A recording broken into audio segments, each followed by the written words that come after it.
Ici, vous trouverez les idées principales du livre. The Like Switch, de Jacques Chaffé. N'oubliez pas de liker, de commenter et de vous abonner pour ne rien rater. Avez-vous du mal à rencontrer de nouvelles personnes ou à vous faire des amis? Trouvez-vous difficile d'aborder des inconnus? La bonne nouvelle, c'est que vous n'avez même pas besoin de parler aux gens pour qu'ils vous apprécient. Dans The Like Switch, Jacques Chaffé partage la sagesse qu'il a acquise après des années de travail en tant qu'agent du FBI, comment se faire apprécier instantanément, comment entretenir des amitiés et comment savoir si quelqu'un s'intéresse à vous. Préparez-vous donc à découvrir comment devenir la personne la plus populaire de votre entourage. Attirez l'intérêt des autres. La sociabilité est au cœur même de la nature humaine. Cependant, à l'ère du numérique, il est plus difficile que jamais de rencontrer des gens et de se lier d'amitié avec des inconnus. Notre dépendance aux technologies en ligne nous empêche souvent de savoir comment interagir avec les autres en face à face. Et bien que l'Internet nous offre de nombreuses façons de rencontrer des gens sans quitter notre zone de confort, son anonymat ouvre également la porte à de nombreuses escroqueries relationnelles. Heureusement, il existe un moyen simple de rencontrer de nouvelles personnes et de nouer des amitiés durables en dehors du monde numérique, et cela ne dépend pas du hasard. Tout repose sur l'application de connaissances et de techniques scientifiques éprouvées. Pour se faire des amis, il suffit de suivre la formule de l'amitié, établir la fréquence, la proximité, la durée et l'intensité avec une autre personne. L'une des missions de Chaffé au sein du FBI consistait à recruter un diplomate étranger, surnommé C.A. Gull, comme espion au service des États-Unis. Pour y parvenir, il a appliqué la formule de l'amitié. Tout d'abord, la proximité a été établie. Un autre agent du FBI, Charles, s'est positionné sur le trajet de C.A. Gull lorsqu'il allait faire ses courses, afin que ce dernier commence à le remarquer. Ainsi, C.A. Gull ne se sentait pas menacé par Charles, mais commençait à le reconnaître. Partager un même espace physique avec quelqu'un augmente la probabilité de développer une attirance. Le deuxième élément clé de l'amitié est la fréquence. Charles devait donc multiplier les occasions d'être vu par C.A. Gull. La durée joue également un rôle. Après quelques mois, Charles a commencé à entrer dans l'épicerie en même temps que C.A. Gull pour s'assurer d'être régulièrement en sa présence.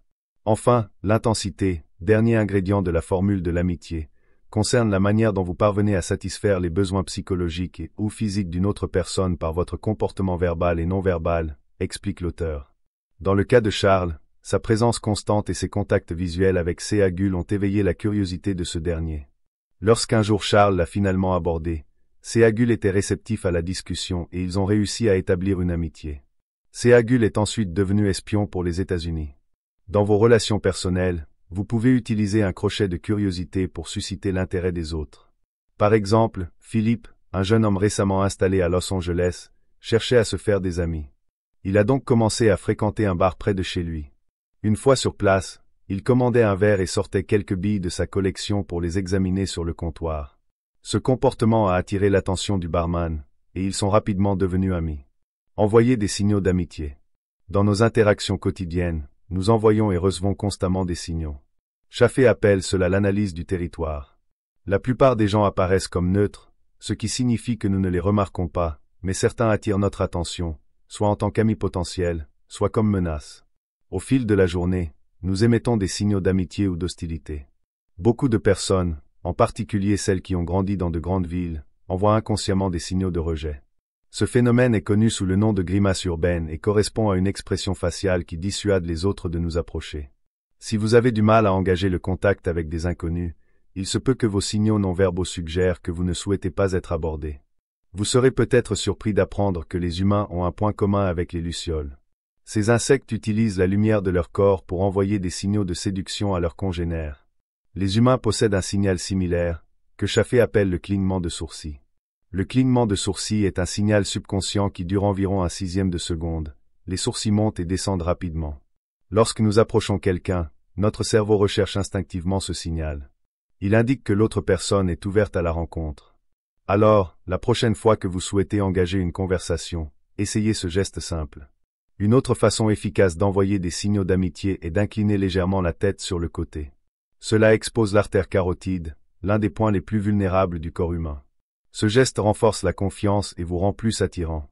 Les hommes le font moins souvent que les femmes, car une tête droite signale la dominance. Cependant, dans un contexte de séduction, un port de tête trop rigide peut être perçu comme une attitude prédatrice. Enfin, un sourire sincère peut faire toute la différence lors d'une première rencontre. Le cerveau humain distingue les sourires sincères des sourires forcés. Un véritable sourire vous rendra non seulement plus amical et attirant, mais libérera également des endorphines, favorisant ainsi un sentiment de bien-être. Conclusion. Pour devenir plus sociable et améliorer vos relations, il est essentiel d'envoyer des signaux positifs et de pratiquer une communication efficace. En appliquant les techniques de Chaffee, vous pourrez créer des connexions en utilisant la formule de l'amitié, fréquence, proximité, durée, intensité. Éviter les signaux négatifs involontaires, comme la grimace urbaine. Utiliser des gestes subtils comme le clignement de sourcils ou l'inclinaison de la tête pour paraître plus accessible. Pratiquer l'écoute active et l'empathie dans vos conversations. Ces principes sont applicables dans tous les domaines de la vie, que ce soit en amitié, en affaires ou même en séduction. Comme le résume parfaitement le Dr Jim Raley, ancien astronaute.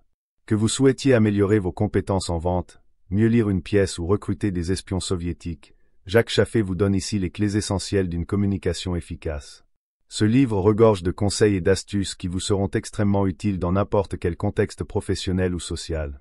Alors, êtes-vous prêt à devenir plus charismatique et à bâtir des relations solides? J'espère que ce contenu vous a plu. Prenez soin de vous et à très vite.